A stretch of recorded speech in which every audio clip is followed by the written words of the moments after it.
Runtime, runtime. It's the Runtime Travelers. Hey, seriously, what we watching today? What up, y'all? It's your boy Anton, aka Son, along with my co-host Jay Camp over there, aka the most complete, aka the middleman of Fresh Out. Happy Sunday morning. Hope you got your coffees, your teas out. Another beautiful morning and Sunday. You know how we do. We've been trying to add these Sunday shows in here, and they've been pretty good. I've enjoyed them. So we got another action-packed one for you guys again today. Might keep it short and sweet, breeze through it, but you know what it is. Jay Camp, how you doing today? How's life? I'm smooth, man. I'm at a remote location. I'm not in my typical studio, you know what I'm saying? So it took me a minute to get set up. I forgot a couple of things, when I was traveling. So when I was runtime traveling, I didn't bring runtime. I didn't bring the toolkit, but I'm good though. I'm good, man. No doubt, man. Well, we got some things to talk about today. We're gonna talk about obviously the Paramount Warner Brothers thing, that merger creating a conglomerate that's gonna be oh so powerful. Man, it's gonna be a ridiculous one on many different levels. Also gonna talk about some fun stuff on the back end of the show. We've been talking about Midnight Suns kind of a little bit here and there. We're gonna try to talk about it in our dream scenario way. How should they do the Midnight Suns? Who should they include? Maybe what villains? I went and chopped it up with Gemini to pull up some villain candidates and salute to Gemini, man. Candidates. Yeah, had to go that way. So we'll talk about that. What was the other topic I had in here? We'll tell you guys what we're watching because we often don't really discuss because we always don't watch the exact same thing. When we get these nice big tentpole ones that we all just want to get down on, we'll watch the same, but we definitely have independent watch lists at the moment. So, and that'll be it. We'll do. We have a we have a quiz at the end of the show that we're going to take. That Gemini concocted for us. He said it's supposed to be difficult, so we'll see if we're qualified to be talking about this Marvel stuff. You heard? But beyond that, like always. Let me see. Let me pull it up. Make sure we're good to go. There we go. QR codes in the corner. You heard? Hopefully we on that side. Out. Yeah. You got it right. At least how I'm looking at you got it right. Okay, cool. Oh man, go check out that J Camp Multiverse project, produced by Avic. Check that out on all platforms, pretty much. Spotify, that's where I be knocking it. So every one of them. That's why I be rocking it too on Spotify. Even though I got Apple subscription, for some reason I rock with it on Spotify. But yeah, the easy one for me is that Spotify. Also, one more again, the same corner, Coalition, Birth of an Era, our other project we have going on with my group of guys. That's on Bandcamp, actually. Hasn't been made available on Spotify and all these other platforms, but go check it out. Give it a listen.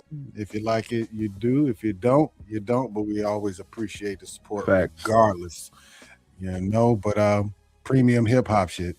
It really is. If you in the bar, you got plenty of it. Absolutely. All right, man. Well, shoot, let's go ahead and get into the show. Breeze into it. Oh, if you're in the chat, you're new to the chat. First of all, let us know where you're at, where you're from. Welcome. We welcome you. Hit that subscribe button. That's subscribe. Please like.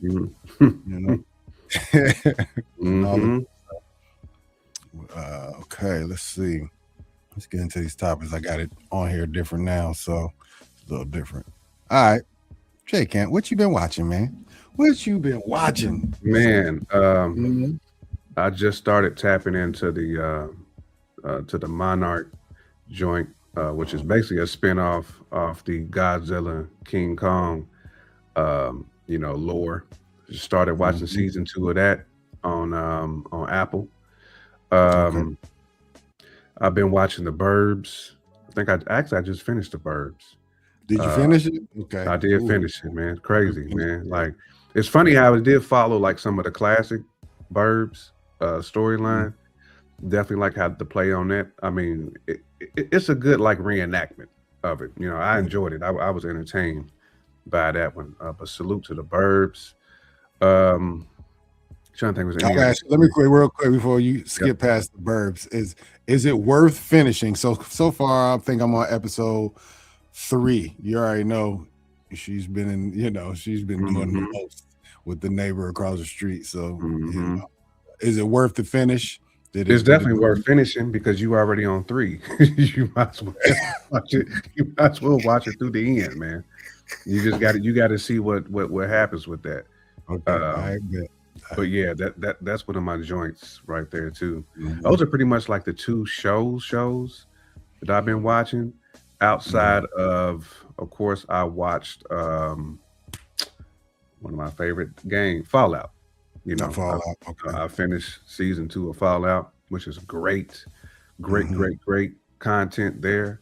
That's on Amazon. That's on Amazon. So if you don't even have to be a fan of like video games, but you know, Fallout is based off a video game. It explores the world of the Fallout lore very, very well. But you'll be trapped in it once you start if you watch it. But definitely watch it from season 1 first, so you kind of understand what's going on. But season 2 is heavy. I want to say Fallout received like a 97 like Rotten Tomato score for season 2. Season 1, I think, had like a 95 or a 96, something like that. You know, it's hard to get better. You know, typically them scores, but the audience and the Rotten Tomato score was like really the same. That's what's crazy. So it's a great show, man. That's pretty much what I've been tapping into as far as like shows. No doubt. That's what's up, man. Yeah, I started The Burbs. I haven't finished it, obviously. Like I said, I think my going into episode 4 now, so I'm gonna try to go ahead and finish that one up. I started, what is it called, Knights of the Seven Kingdoms.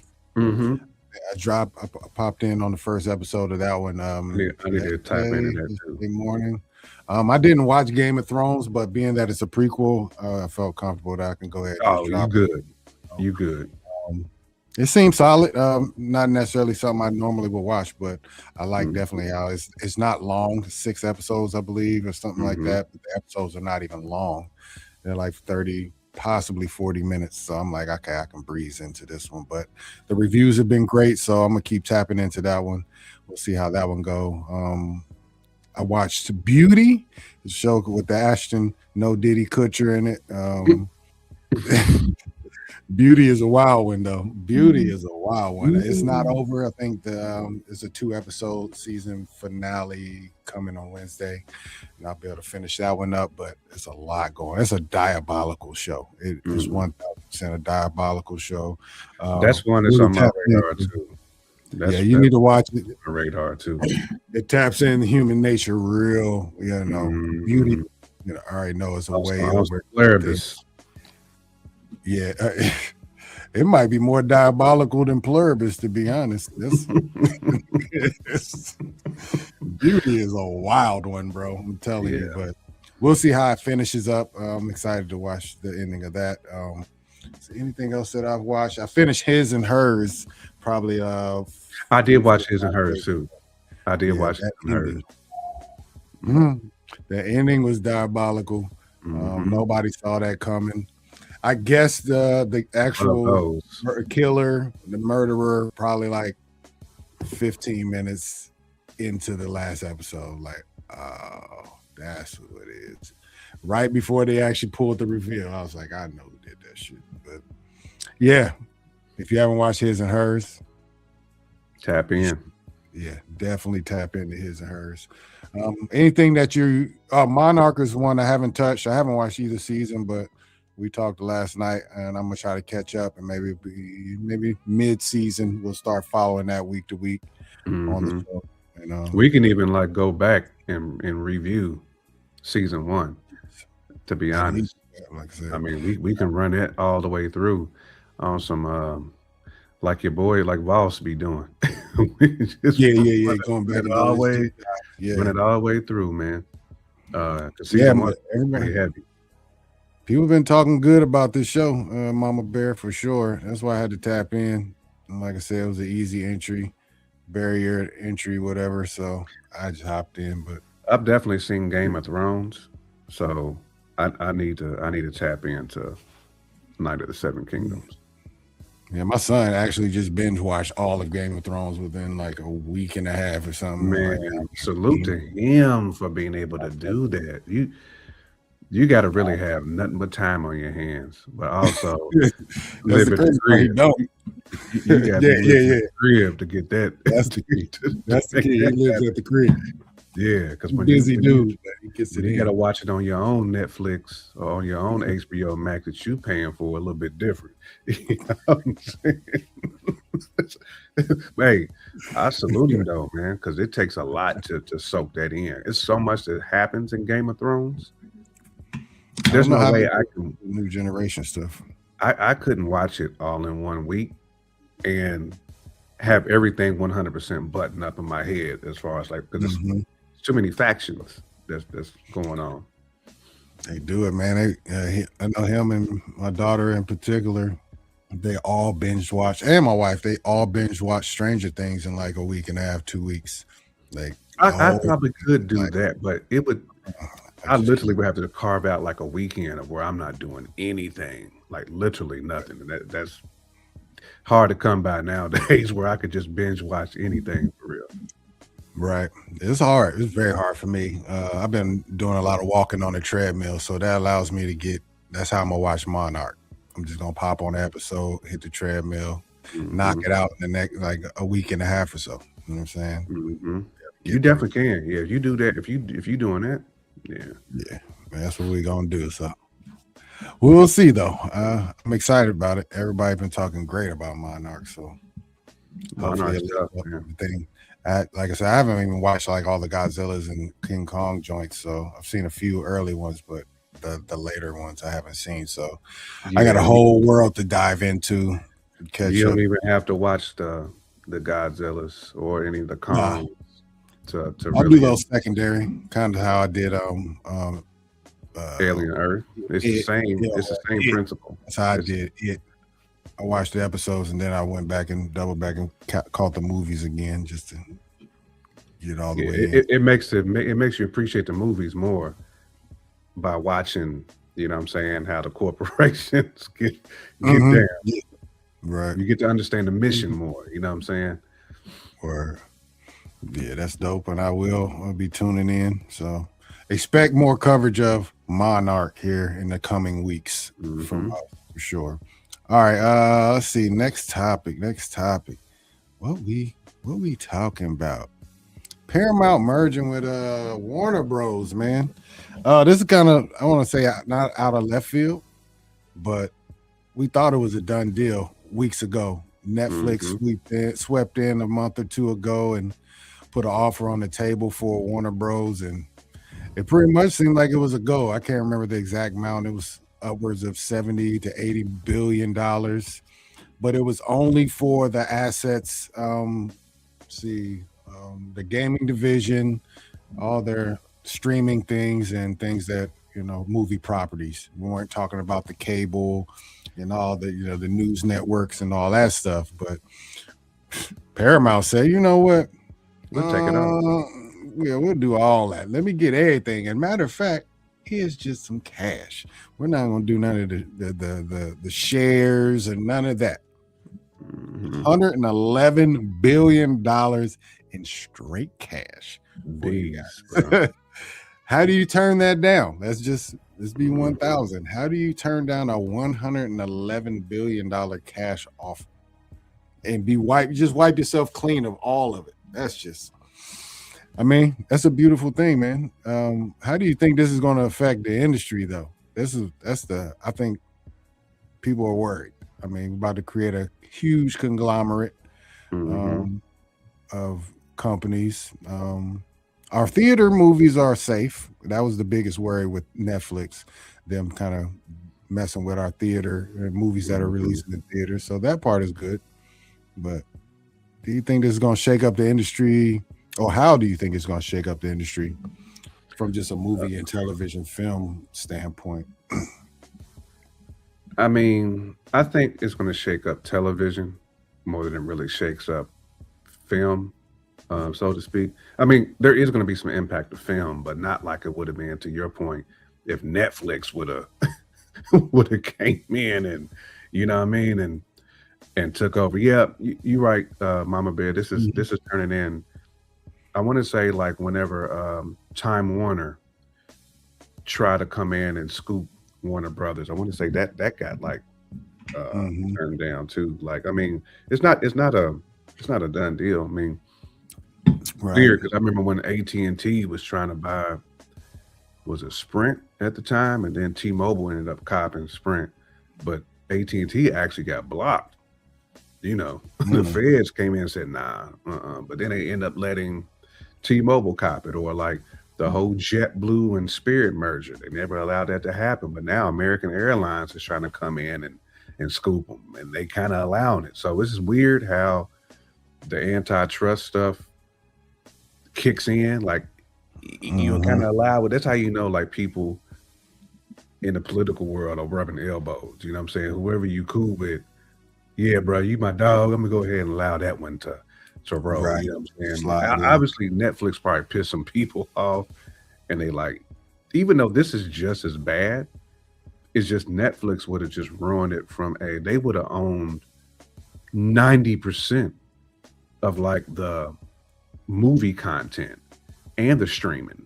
I think that's what made that so bad. Like, versus with Paramount, I think they're gonna have a big chunk of it, but I don't feel like this is going to like dampen the spirit of the moviegoer. Because at the end of the day, man, like, you know, that industry has to survive too. I mean, they're already kind of like it's razor thin on the margins as far as how much money they're really making at the box office and how much like the theaters themselves are making. I mean, the cost of popcorn keeps going up $5-10 every year because they're not making anything at the movies really. So I do think from a standpoint of Paramount, because they do have some stake in the, you know, the movie theaters too. I forgot which actual movie theater company that Paramount may have some shares in. It's not AMC, but it could be, who owns Cinemark? I think they might have like some stake in Cinemark. But anywho, I think this is where, at least for what we follow, this is much better news than Netflix owning it, you know, because I like going to the movies. That's like an experience for me and my family. You know, that's what we do. So, you know, but this is still big, man. I mean, 111 Bs. Yeah. You know, what Mama Bear is talking about as far as the government having control, that's kind of one of the bigger issues, you know, having them being able to control two of the biggest, you know, major news networks. And, you know, this becomes a political thing. Facts. That's why I said TV is going to be the biggest like hit, because of what Mama Bear just eloquently stated. I mean, the Ellisons pretty much are going to have their arms around everything. So now they're going to be force feeding political ideology on people, creating even more of a stratification of belief systems.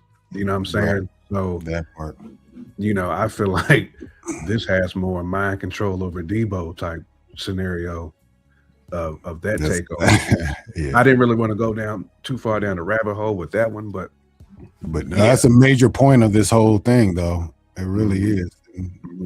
So the dismantling of it, it's going to be a lot of influence, man. Like when you talk about the Ellisons and the brothers that own like Fox, like all them dudes, the Murdochs, like Rupert Murdoch, like all them people, man, like they control a lot of what we see on TV from a news perspective. They could influence the news based off affiliation. That's the scary part, you know. So if you're into the conspiracy side of it and the why and the how things kind of formed, That should be what you should be concerned with, But as a moviegoer, yeah, surface level thing right there. They at least did a service to me as a moviegoer, but definitely bad as somebody. And I'm someone who stopped paying attention to politics a long time ago. Like, obviously, I vote in my local elections because I feel like that impacts me a lot more than the federal stuff, for the most part. Now it's kind of starting to change a little bit with all the influence with the Supreme Court, but local and state elections, those are the ones people should be paying a lot of attention to anyway, because that impacts your property taxes. That impacts your, really your state of being, your cost of living is impacted at the state level. It's only so much the federal government can dip their hands in. The states kind of control their own affairs. I know this new administration is trying to strip power from the states, as we've seen, just moving federal troops into cities, trying to like Debo. Like, I think that's kind of like where the eye-opening part is coming, like from this. But again, I'm not trying to go too far down that rabbit hole. Right. Look, the mama bear said, "I'm here for that, though. What's up? I live in the rabbit hole. Where we going?" Let's keep digging. Yeah, man. I try not to keep digging too much, man, because I like a peaceful mindset, man. That's why I work out in the morning. You go down that rabbit hole, the more anger. Get away from it, man. My TV, my dial does not touch any news stations, man. It's just going to make me an angry black man, and I ain't got that type of energy right now. Yeah, I don't want that energy, I should say. Right. Well, it's important to know. It's definitely important to know where we stand. For a long time, I didn't follow politics, and I still really don't. But I try to stay informed more than I usually would. So, that's it. Will drive a man. If I come back with a fade one day, you know what happened, man. I was looking at CNN, and it just went there. Just no more Dreddy Krugers in the building. Facts. Turning to Don Lemon on us. Well, not Don Lemon lifestyle, but no. Be more so Don Lemon on the cut. On the Wiggins, yeah. But yeah, this is something we'll all have to keep our eye on because it'll affect us at some point. Whether it's having to buy a new subscription to something new, whatever how it goes, we'll all be affected a little bit by this. Hold on, what'd you say? My name is Mads. Mads. Yeah. Is that your real name? Mads? I know I've seen that name come across a couple of times, Mama Bear. I'm thinking Mads. What's the actor name? Mads Mikkelsen? Is that his name? I've heard the name Mads. Was it Mads? No. Madeline. Yeah, I mean Madeline Pryor in the building. I see what's going on. Crazy. Mads. I like that. Crazy as hell. That's what it is. But it is what it is. All right, man. Let's get on to the next one. We're definitely gonna keep an eye on this though, because it's gonna It's a heavy subject, man. Yeah. Let's see what we got here.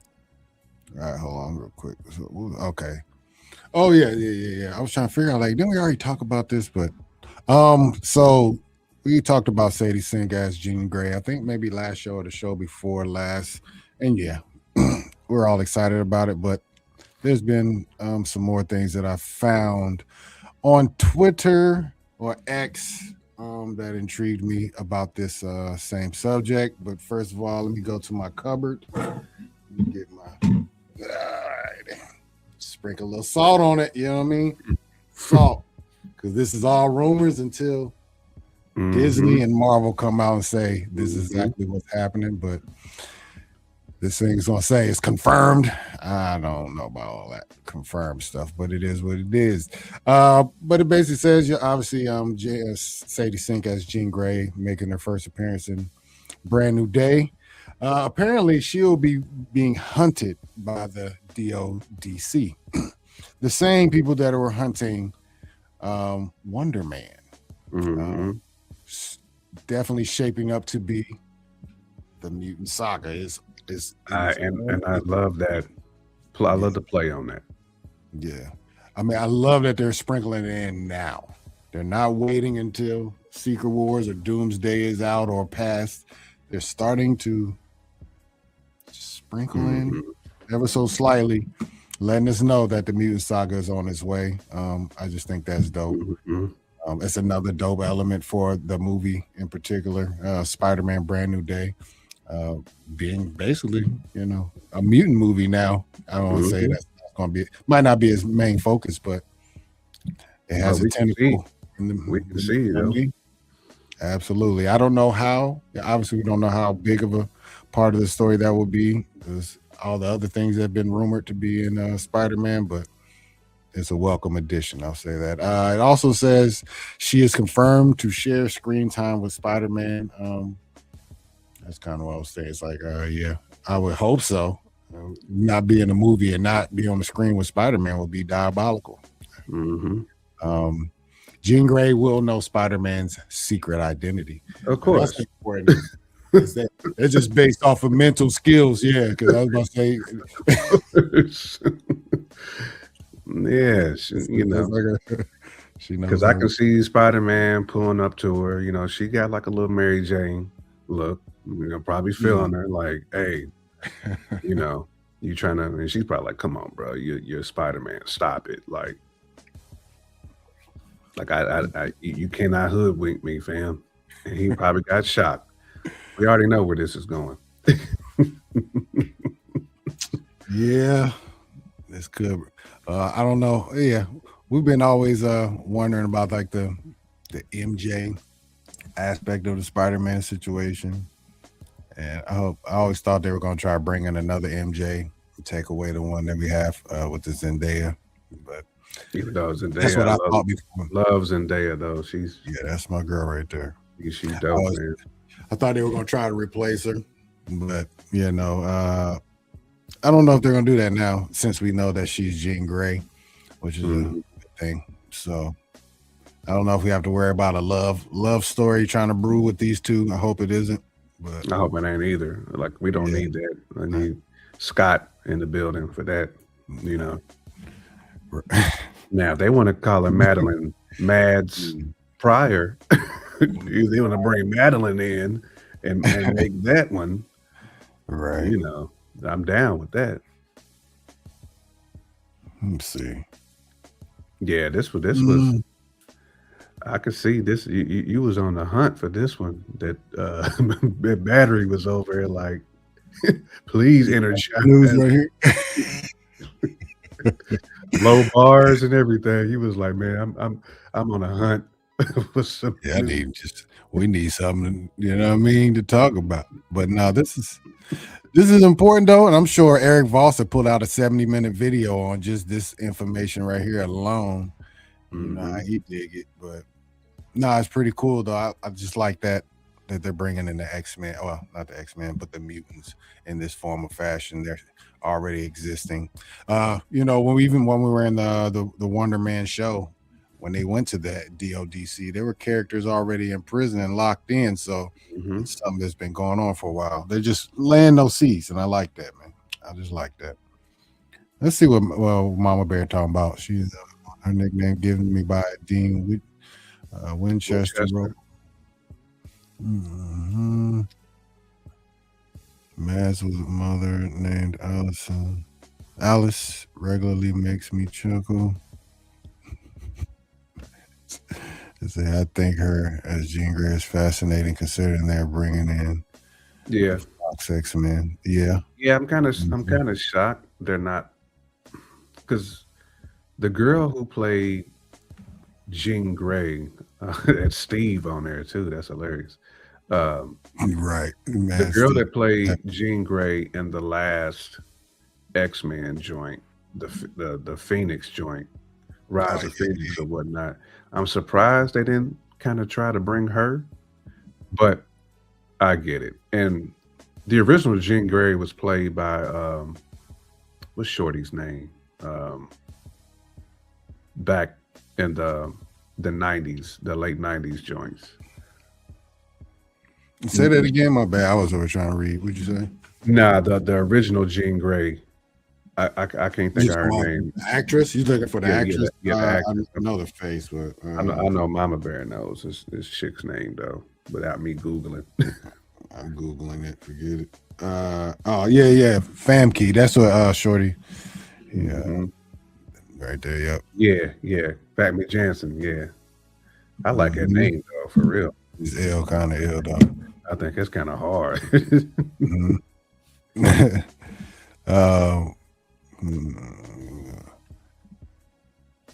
Okay, yeah. I'm glad they're doing that though, because obviously that's another universe that X-Men that they're gonna bring in for Doomsday and Secret Wars and all that. The one we've grown up with, but like I said, I was always wondering what they're gonna do, like the the weird, hard, like kill off all these X-Men and then just boom, we have a set of new X-Men, or were they gonna bring trickling them in? So once we got them, we were familiar. We've seen the Sentinel's body, a lot of them, but Wolverine, I mean, we did witness that. What up, Power? What's happening? What's good? Good morning, for sure. Good morning. Sir, good morning.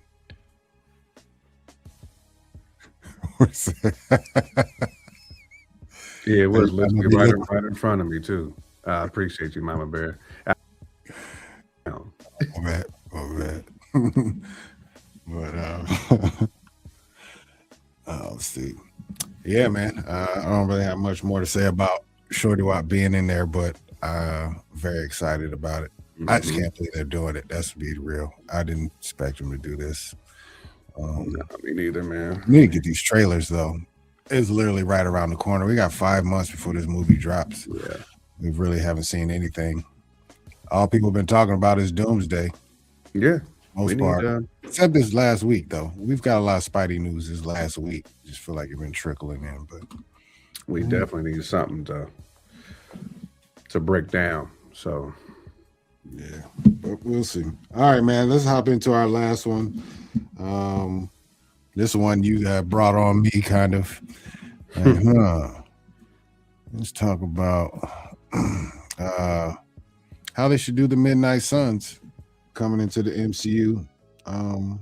And are we for sure that they're actually doing it? It seems like they keep talking about it, but they're not following through with none of the characters, none of the the stories, none of that stuff that they've already laid down. They're not following through with. Right. There's not a lot of promise marketing for it.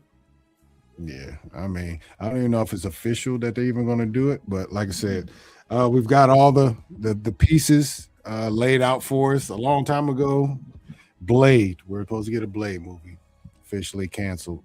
Moon Knight, decent show, but nothing following it. Werewolf by Night, I'm not sure where they're at with that. If we're going to get another show or whatever they're trying to do. It's like we just don't have any clarity on there. We're getting rumors that we get Ghost Rider back at some point. It's just a lot of stuff going on, and we don't have an idea really what we're going to do. So let's talk about some of the characters that we should be getting in the Midnight Suns if said show is done. First of all, Jay Camp, would you rather Midnight Suns be a movie or a TV series? Disney Plus TV series, and we're going to assume that it's going to be kind of like a hard R. I want it to be a movie. I need it to be a hard R, but I needed to lean into the horror more.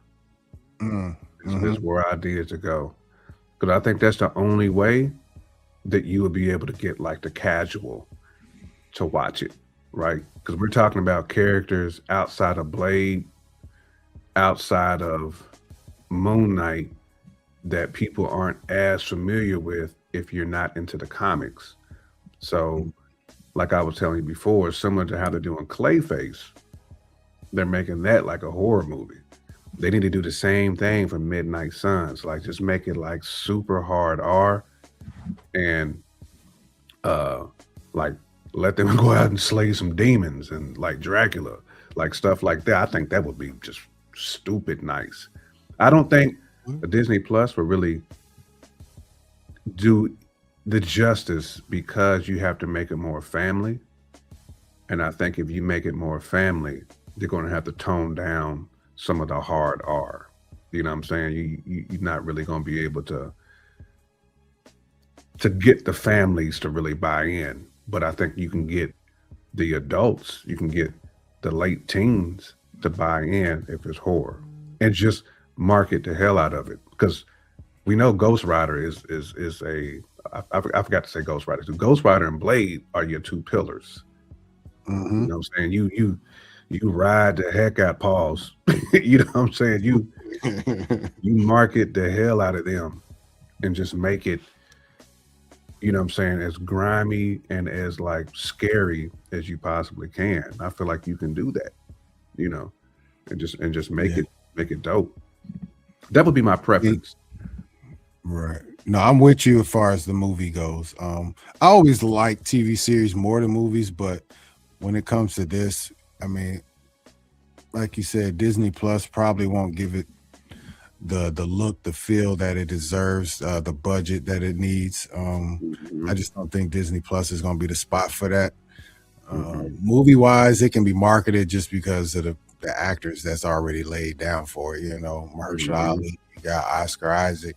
She was talking about Norman Reedus possibly being Ghost Rider, if not Nicolas Cage coming back to do a reprise his role for it. It's like they have the subsequent actors, and then what I was telling you, depending on who they pick for the villain, you know, would it be Dracula? Would it be Mephisto? Like, I'm cool with both. Cook with the right actor with those. I mean, you have the faces to market this in the same formula, in the same manner that they did Guardians of the Galaxy. It's just the same. It's the same thing. In when you look at it, it's just you have the actors, and then you have the quirky characters that intrigue you. And you see, you know, the werewolf in there next to a, you know, Elsa Bloodstone, and then a man thing, and led by a black dude with a blade and a widow's peak. It's like, damn, hold on, what is going on? Facts. Like, what's going on here, man? Like, what's going on here, right here? You got the foundational pieces, man, to make that like unique. You know what I'm saying? And just, man, you said it though, dude. Like, this would be like in the MCU's horror version of what we just seen with the fake Avengers. I'm gonna call them the fake Avengers, the Thunderbolts, just because I like to do that. You know, it is like you can play off that though. You got characters that really mix. Like, these are anti-heroes almost that just mix.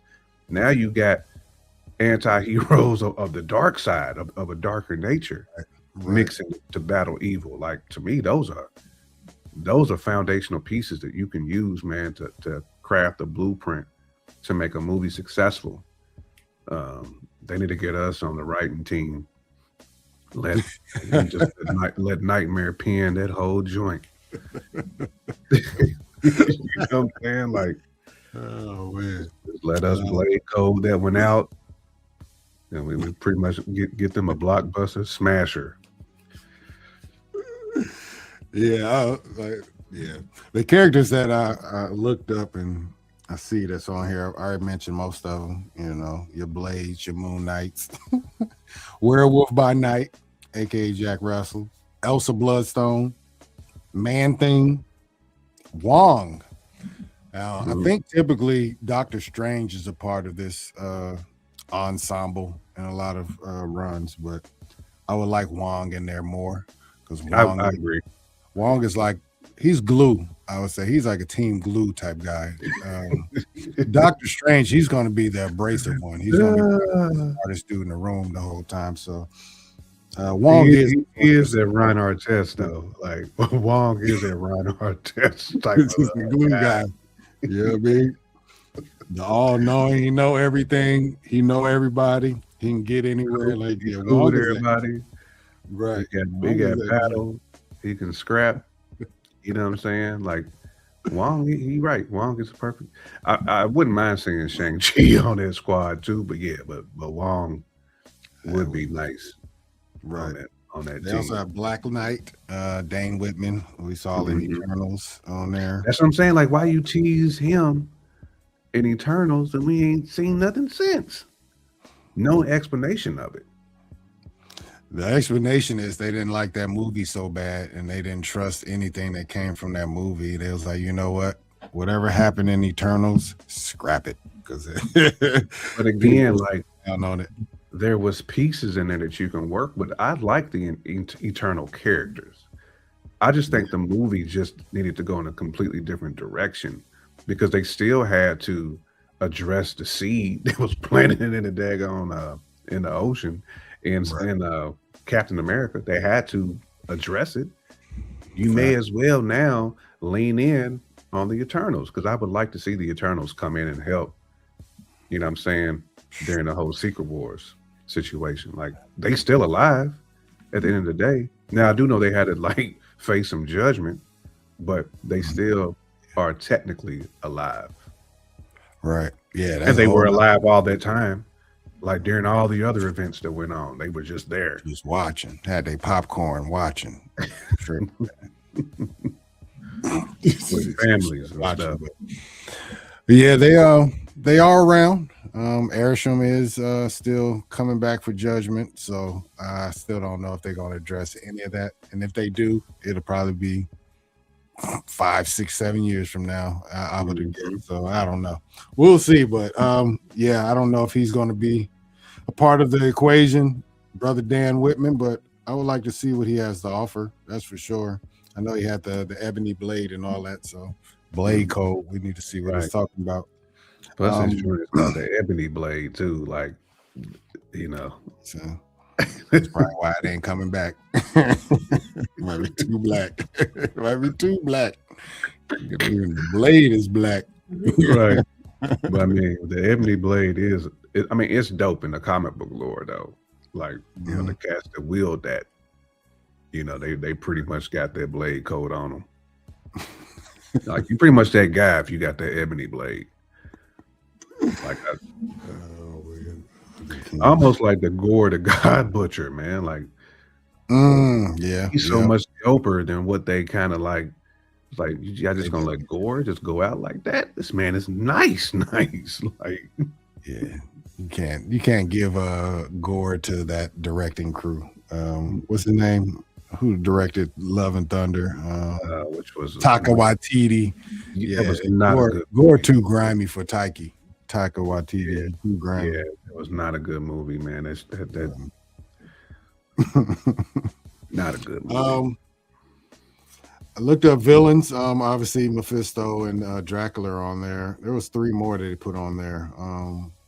Blackheart, the son of Mephisto. A lot of these characters I've never heard of. He's a more physical edgelord antagonist who can go toe-to-toe with Blade and Moon Knight. Blackheart's demonic power and hatred for his father makes him a compelling choice. I can see that. I can see that one.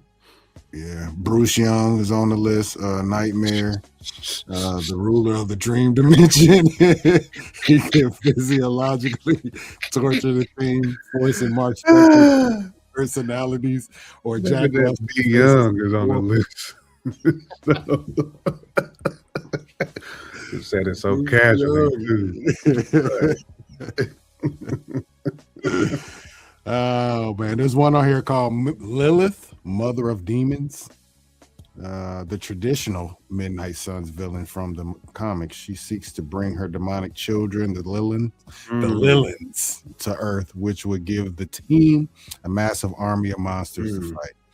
I kind of like that. I feel like they should have Lady Death on that joint too, really. I don't know much about her, but I play a game called Snap, and Lady Death is one of the characters on there, Marvel characters. So I don't know nothing about her, but she's kind of cold-blooded in the game, though. She's cold-blooded. Yeah, for me personally, for a first movie, it needs to be Dracula. You got to be. I think Mephisto should be the man in the background, like, you know, like the Thanos to the whole thing. But Dracula should be like the main final boss in the first movie. I don't know.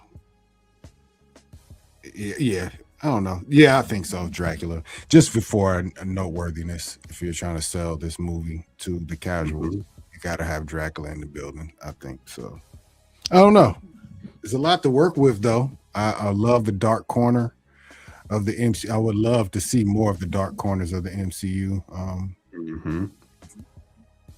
They're finding out that people love horror, especially as of late. The horror genre has been cooking. Cooking, man. There's a lot of stuff. Just people love Blumhouse, it. just let Blumhouse get that Midnight Suns and let them just Mm. go dumb. Let them just go dumb with that. Or your boy that directed Weapons. Just let him just Mm. get real evil and twisted with that Right. joint. Absolutely. That's what I'm hoping for, and I hope they just do the movie. Now, one thing we keep comparing this to Guardians of the Galaxy. Obviously, this is not coming before Secret Wars, and I think that is needed because Guardians benefited from one thing, and that was the overall and nearly 100% trust in Marvel at the time. They were on such a heat rock at the time where everything they put out was just landing, They was on everything was a landing. on a heater, right? Right. It was on a straight up heater. So people were just trusting everything. Oh, you got Raccoon in here that talk, they hold big guns with a tree. All right. You're Marvel. Let's go. You know what I'm saying? You're gonna need kind of that trust to hop in a Midnight Suns movie as well. Although the actors and the star power is probably a little more noticeable. No, maybe not. Guardians had some names though at the time. Mm-hmm. Yeah, Chris Pratt was a name, especially coming off of Community. Zoe Saldana. Is that Zoe Yeah. Saldana? Yeah, And, Zoe. She's yeah, a big yes. one. Avatar. And your boy that played Adam Eastern. Warlock. He's been in a bunch of When pretty he big films. He's in a Maze Runner and like some other pretty big films. so yeah, they have star power in the Guardians, and Midnight Suns has kind of the same Plus thing. your boy, Rex. I mean, everybody knows. Do your boy that played Rex? I said everybody know who he is. The wrestler. Yeah. Dave Bautista. Yeah, Batista. Drax. Yeah, the most literal guy in the world. For sure. Just literal. Very Nothing literal. goes over my head. I will catch it. He said, "Why would I put my finger on his throat?" Right. Drax is always catching hands, though. That was the thing too, man. I feel like he caught more hands than anybody. Yeah, I mean, He had to be Melee saved. only Captain and Natasha on the Melee level, like never really got bodied. It felt like everybody else was catching palms. That's when it true. was on Melee. That's very true. On the Melee, Yeah. that's very true. I mean, it took act of God to body Black Panther. Like he was always catching the double team, the triple team. But like when it came to just like hand-to-hand combat, Black Panther was done with it. I mean, he bodied Bucky so easily. Move, Captain. I won't ask again. Right. I won't ask again. Yeah, because Cap didn't want that work with Black Panther at all. Yeah, it reminds me. I got a Black Panther shift I got to go to like tonight. Make sure my mask was up there. Anyways, all right, man. We got one more thing to talk about. It's really not. We're going to get our MCU certification right quick. We had chat drop a trivia, 10-part trivia questions on us, and we're going to see if we get a 10 out of 10. We got to make sure y'all trust us with this wisdom that we have with the MCU. So If I had to let you lean in, I might get them joints wrong. You got to at least get 70% on this. Right. Let's see what we got. All right, let's go. Hold on real quick. Let me that's all good. All right, man. So question number 1. This was an easy one, though. I knew this. In Guardians of the Galaxy, what is the name of the coordinate system location where the Collector's Museum is situated? I think that's nowhere. It is nowhere. Sure. That's A. That's the wig piece. Right. Yep. Know that one. The head of a celestial. Yes, sir. Mm-hmm. All right, let's see. 1 for 1. What is the specific model number of the Stark Industries Sonic taser used by Obsidian Stain? Over there, Stain. Is it the Mark? Hold on, model. It's the Mark 1622, right? Or am I wrong? I could be wrong on that. No, so let me make sure. Which is the specific model number of the Stark Industries Sonic taser used by Obadiah Stane in Iron Man 1? Yeah, I did. I thought it was the Mark 1622, but if somebody in the chat knows, please. I'm just thinking out loud. So the Mark 1 is the joint he built in the cave. Call that the Mark 1. So a Mark 1622, don't feel like he was call it 50. Sonic X is Stark 99. This one we might get wrong, bro. Yeah. Is anybody in the chat watching? Anybody else got an answer? No. All right, let's say what you think. You want to go Mark 1622? I think Mark 1622. You know, I think it might be wrong, but let's see. Oh, you're right. Good call. This specific designation is seen on the device used to temporarily paralyze sharks. My guy, good guess. Even Mad says she wasn't sure on it. I'm shocked. I know her and Power be encyclopedias on this stuff. I know, right? All right, next. Women calculators. Which specific track is playing on the tape deck when Peter Quill starts dancing at the beginning? Oh, Hooked on a Feeling on it. Hooked on a Feeling. Dun, dun, dun. Yeah, I think that's what it was. Wrong! Oh my God! Wait a minute. What was it? Hold on. Spirit in the Sky. Come and get your love. Is it?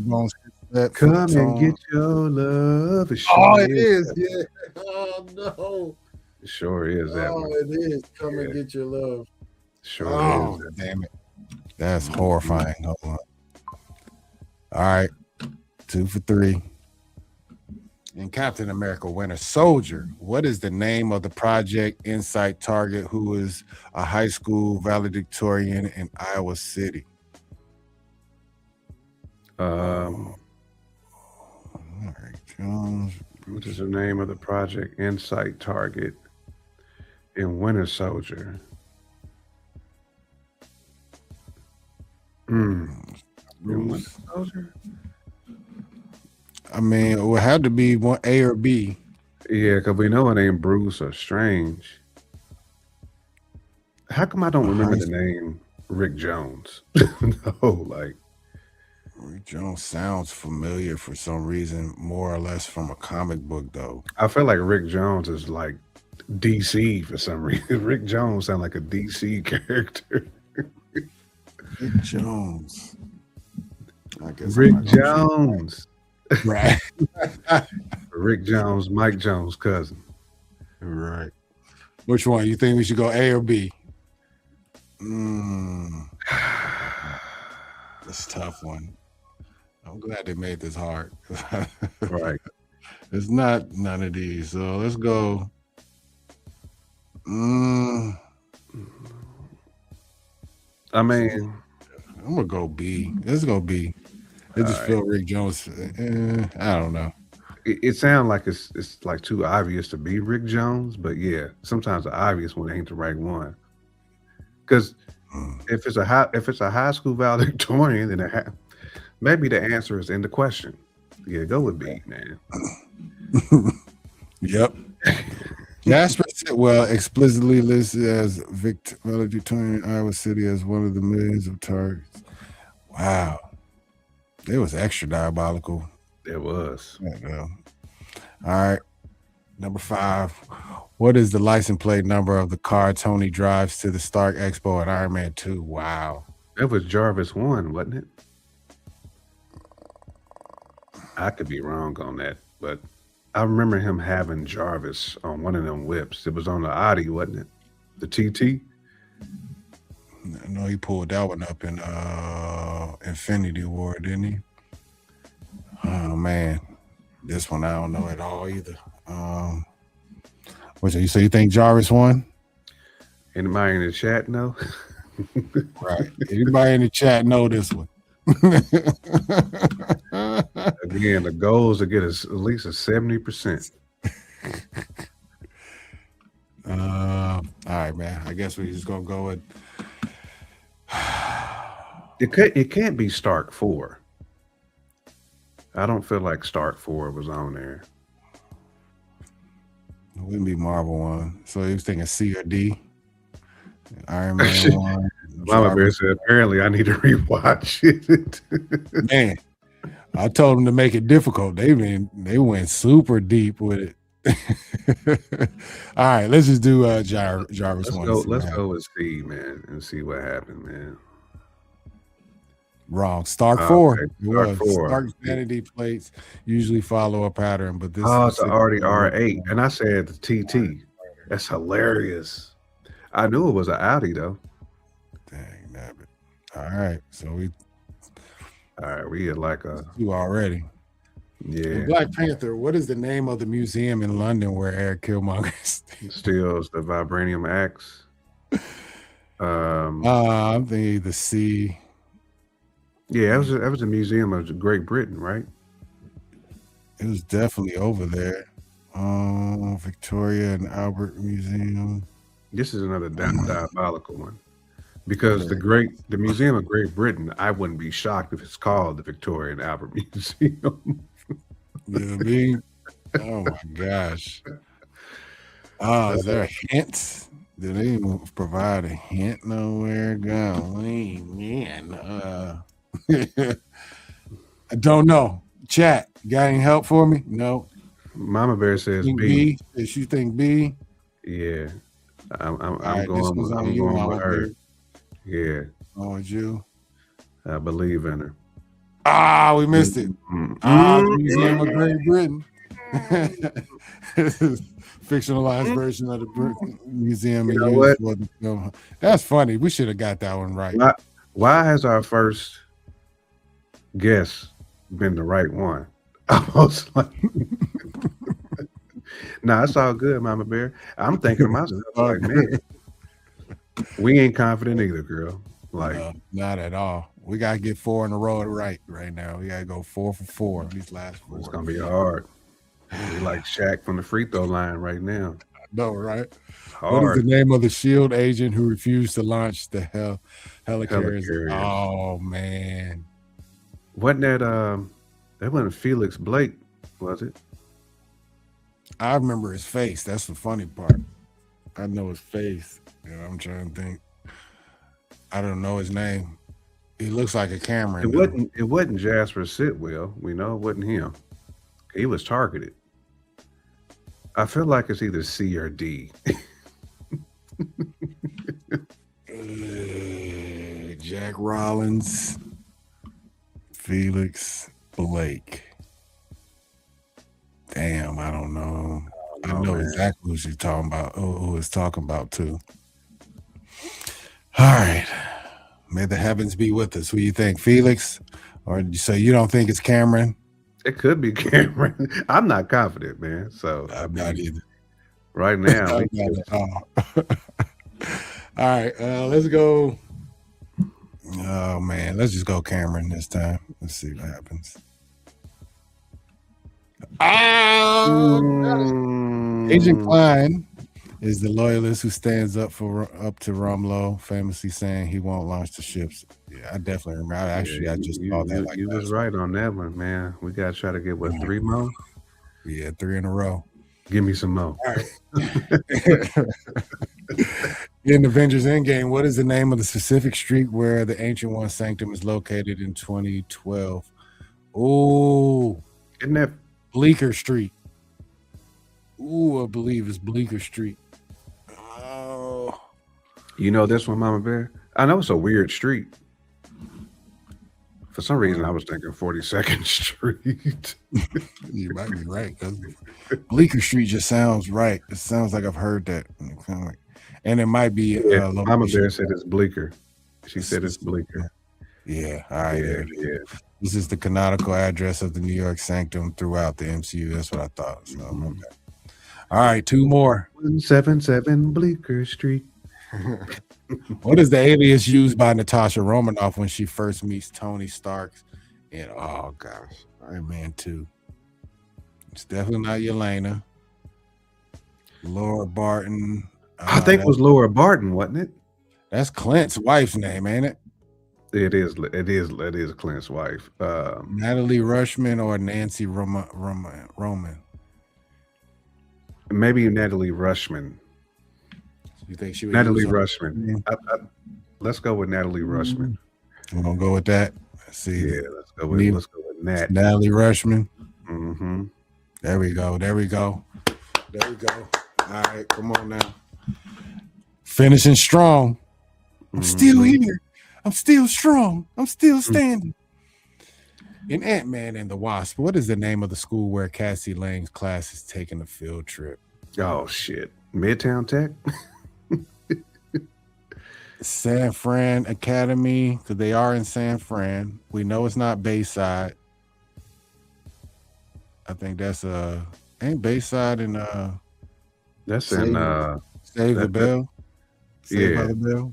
Mm-hmm. Westview High is from WandaVision. Yep.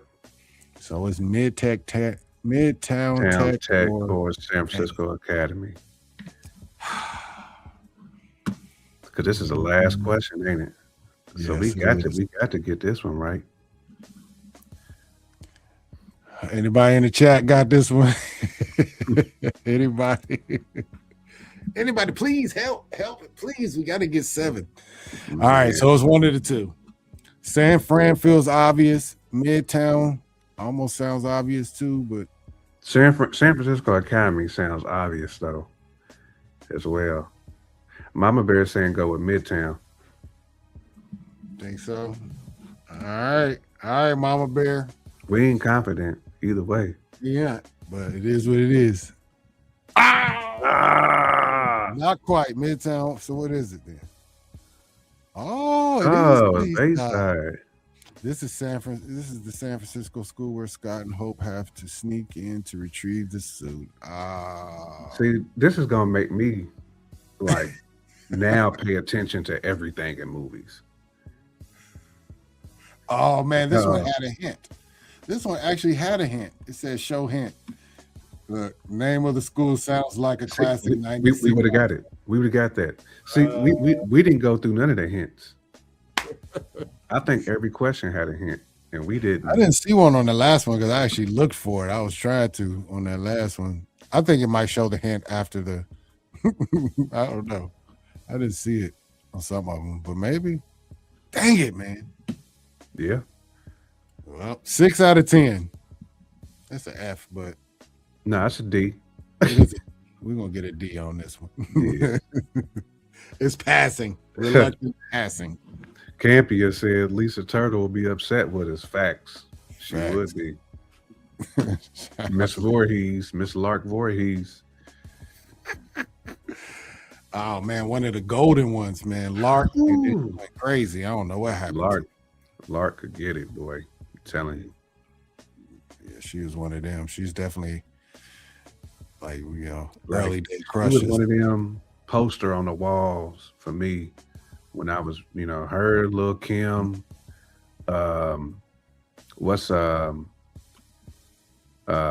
Will's cousin, Hillary Banks. Oh, yeah, Hillary Banks, yep, for sure.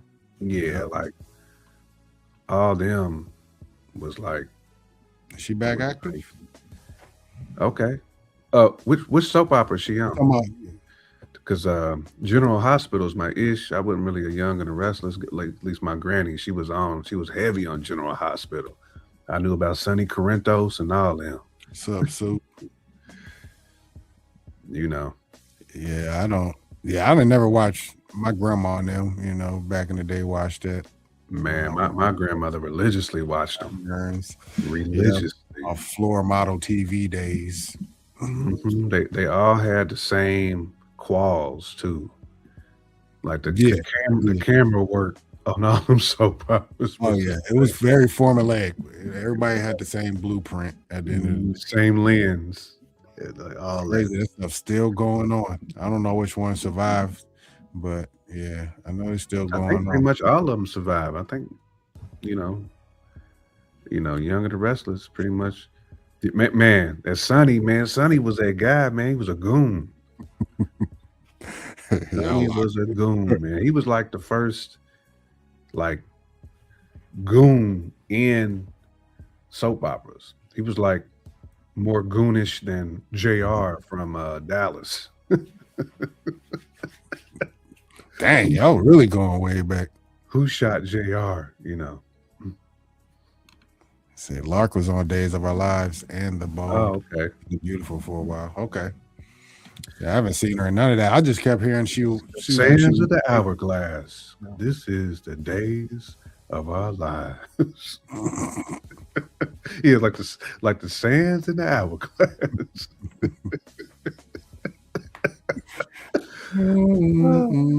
Somebody to sample that, man. Somebody needs to sample. Which one is that? Days of Our Lives, you said? Mm-hmm. Man, that wasn't my jam. Never was into none of that. Oh my gosh, man! I'm dead off it. I'm dead off this whole combo that we talking about. Man, that's why I love the chat. Yeah, Karen Parsons. Yeah, she was Hillary. Karen Parsons is nice, boy.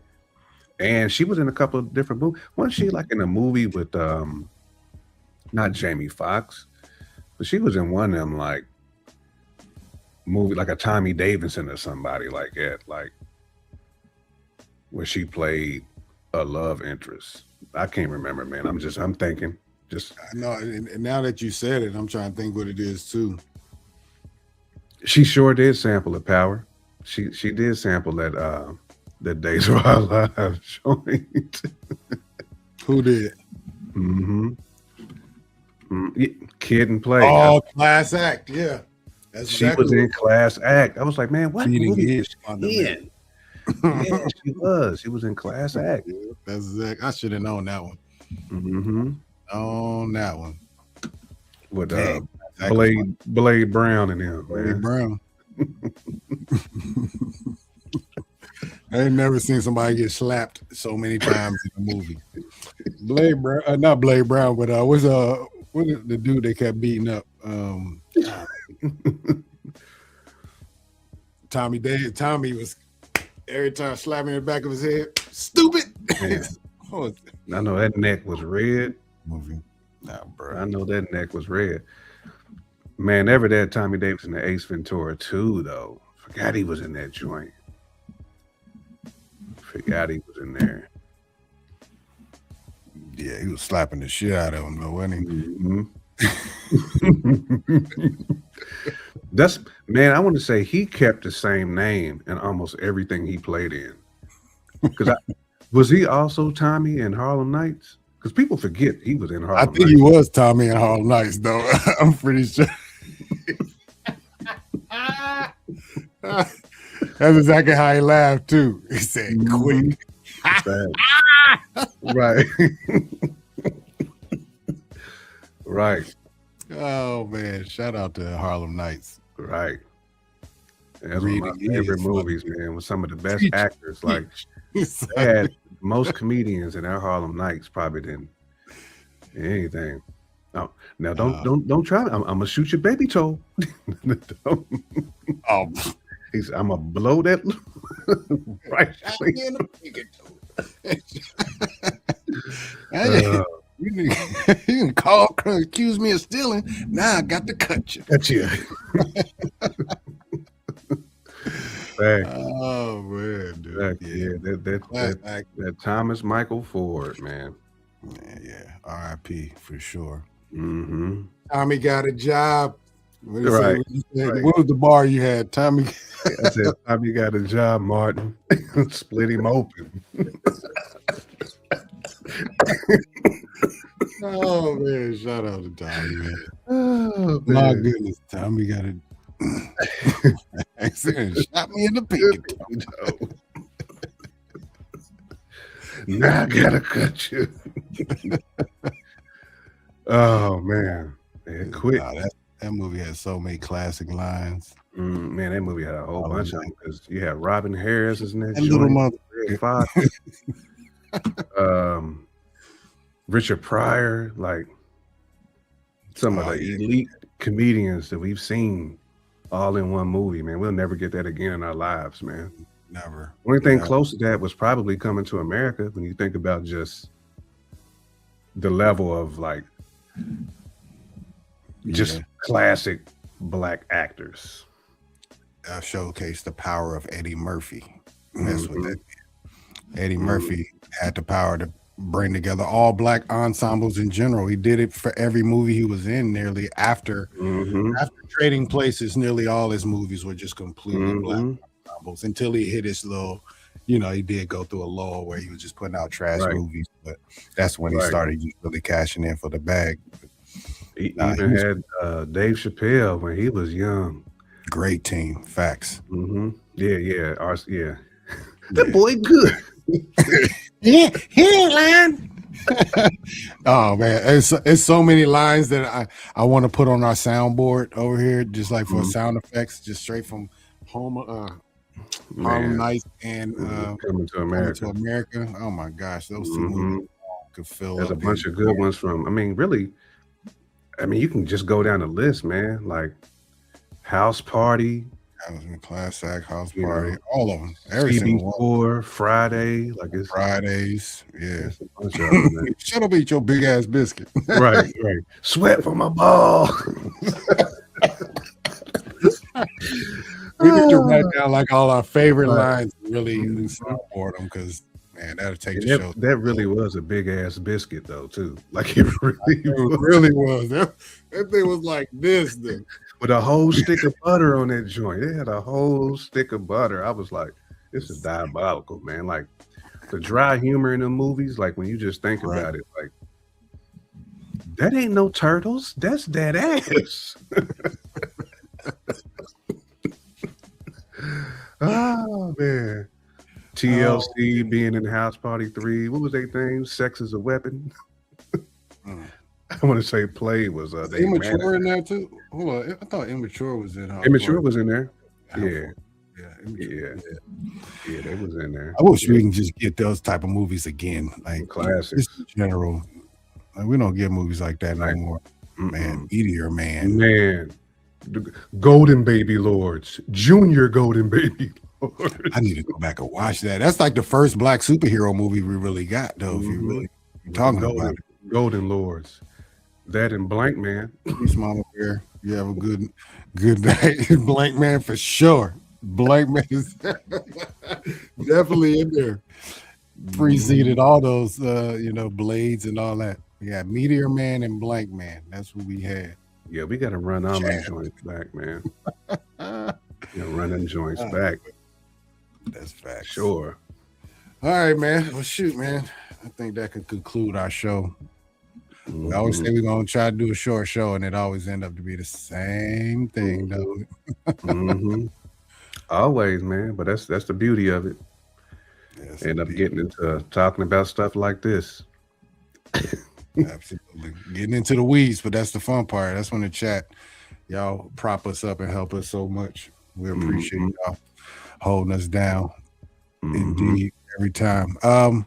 Yeah, man. That's another show concluded. Appreciate everybody in the chat. If you're new to the chat, please hit that like button and that subscribe button. Please turn on the notification bell so you can know when we posting twice a week. As far as our live shows on Thursday at 8:30 p.m. Sundays at 10-ish, between 10 and 10:30, depending on how our situation is looking. But yeah. Appreciate y'all checking in with us. J Camp, you got anything to say to the people before we peace out? Nah, man, just peace out. Camp, peace out. Power, Mama Bear. We see you tapping in always, man. Great time today. Fun. We need to do a nostalgia movie, like B-level, low budget movie conversation is what we need to do, man. And just because, like you said earlier, there's so many classic lines from those movies. Maybe like do like a top 10, like most classic or most memorable lines. Just pick maybe like 7 to 8 of them movies, man. Just come up with our top 10 of what we feel like most classics. But yeah, that'd be a fun topic. Yes. But we appreciate you. We can spend a whole hour just on that. We appreciate y'all though, for sure. Indeed. Appreciate everybody. Like I said, you can catch J Camp every Wednesday on Fresh Out, 9:30 p.m. Eastern time. All our times are Eastern time. Just for appreciate y'all. We are the Runtime. Yes, sir. We are the Runtime Travelers. Check us out every Thursday and Sunday. We are out this piece. One love. Who is that? Runtime. Runtime. It's the Runtime Travelers. Hey, seriously, what we watching today?